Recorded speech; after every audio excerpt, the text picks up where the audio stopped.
कक्षा 10 सामाजिक विज्ञान में हम इसके पहले आप लोगों को गांधी के बारे में बताए थे। आज उसके आगे गांधी जी के द्वारा चलाए गए असहयोग आंदोलन के बारे में बताने जा रहे हैं। आप सभी लोग जानते हैं और बताया भी गया है कि महात्मा गांधी भारत से पहले दक्षिण अफ्रीका में अपना सत्याग्रह आंदोलन शुरू किए थे और यह भी आप लोगों को बताए हैं कि इसका नाम सत्याग्रह क्यों पड़ा। तो सत्य ऐसा चीज है जिसको कोई दबा नहीं सकता है।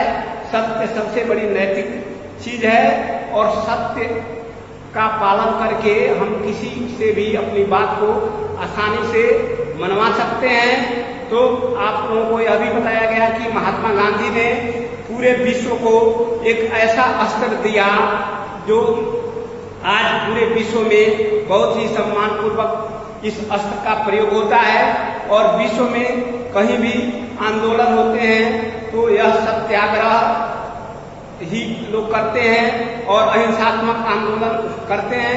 अहिंसात्मक आंदोलन के द्वारा आप अपनी बात को कहीं भी अच्छी तरह से रख सकते हैं और विरोधी उस पर कुछ कर भी नहीं सकता है।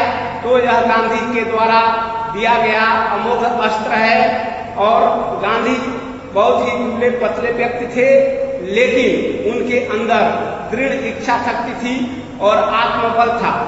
जिस व्यक्ति के अंदर आत्मबल नहीं होगा वह कोई भी अच्छा कार्य नहीं कर सकता है। आत्मबल ही मनुष्य का सबसे बड़ा ताकत है और यह तभी होगा जब उस व्यक्ति का चरित्र अच्छा हो और वह सत्य पर चलने वाला हो। इसीलिए कबीरदास ने भी कहा है कि सांझ बराबर तप नहीं, झूठ बराबर पाप, जाके हृदय सांझ है ताके हृदय आप। माने सत्य से बड़ा कोई तपस्या नहीं हो सकता है और झूठ से बड़ा कोई पाप नहीं हो सकता है। सबसे बड़ा पाप जो झूठ बोलता है। और इसके आगे कहे हैं कि जाके हृदय सांच है, माने जो सच्चा बोलता है उसके अंदर आपका मतलब ईश्वर का निवास होता है। इसलिए सत्य के मार्ग पर चलना चाहिए। तो यह गांधी जब भारत से अफ्रीका से भारत आए और 1915-16 में लखनऊ में एक समझौता हुआ और कांग्रेस का नेतृत्व गांधी के जी में दिया गया और यह कहा गया कि इसके बाद भारत को स्वतंत्रता के लिए आंदोलन चलाना और कार्यक्रम बनाना यह महात्मा गांधी की जिम्मेवारी है।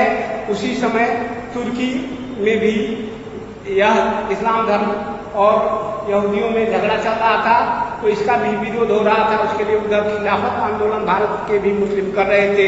तो मुसलमानों में मुस्लिम लीग और महात्मा गांधी में यह समझौता हुआ कि खिलाफत आंदोलन और असहयोग आंदोलन एक साथ चलाया जाएगा और हिंदू मुस्लिम दोनों मिलकर के दोनों का मिशन भारत को स्वतंत्र कराना है।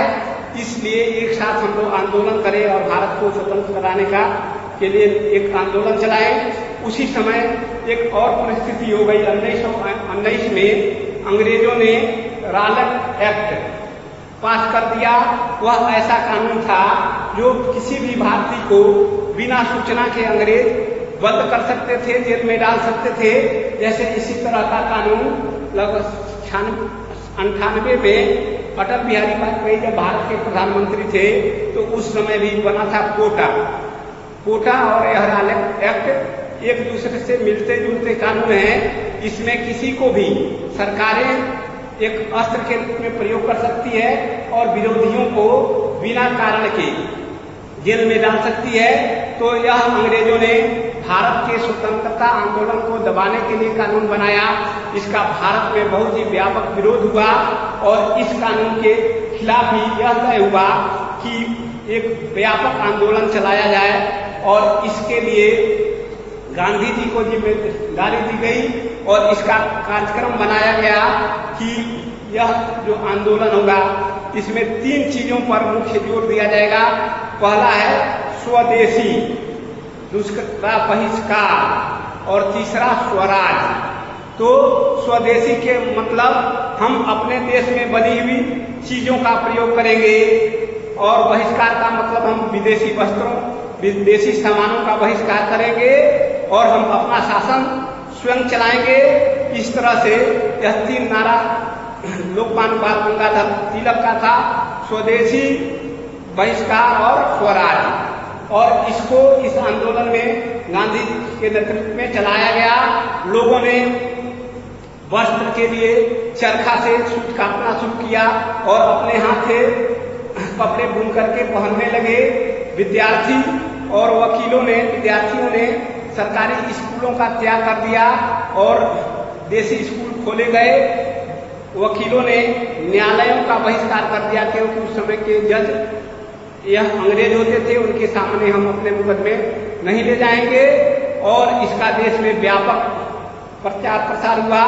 लेकिन उसी समय 1920 में ही एक घटना चौरी चौरा हत्याकांड हो गया, जिसमें उस आंदोलनकारियों को अंग्रेज थाने पर ले गए और उनको बंदी बना लिए। तो यह समाचार जब गांव के लोगों ने सुना तो गांव के लोग उस चौरी चौरा थाना, जो आपके बगल के जनपद गोरखपुर में पड़ता है, जाकर के घेर लिए और उस थाने में लगभग 50 सिपाही थे, आग लगा दिए। सभी सिपाही जल करके राख हो गए। तो महात्मा गांधी ने जब देखा कि हमारा आंदोलन अहिंसा से हिंसा का रूप धारण कर लिया है, तो उन्होंने उस आंदोलन को स्थगित कर दिया।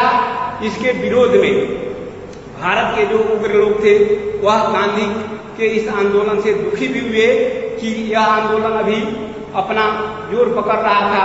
तो महात्मा गांधी ने इसको स्थगित बिना सोचे समझे करके बहुत ही निंदनीय कार्य किया है।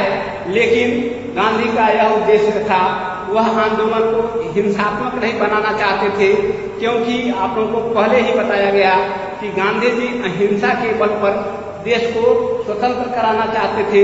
इसलिए इस कांग्रेस के इसके बाद 1923 में जो अधिवेशन हुआ, 1922 तक यह आंदोलन 1920 से 1922 तक चला और 23 में कांग्रेस का विभाजन हो गया और कांग्रेस 2 रूपों में बन गई।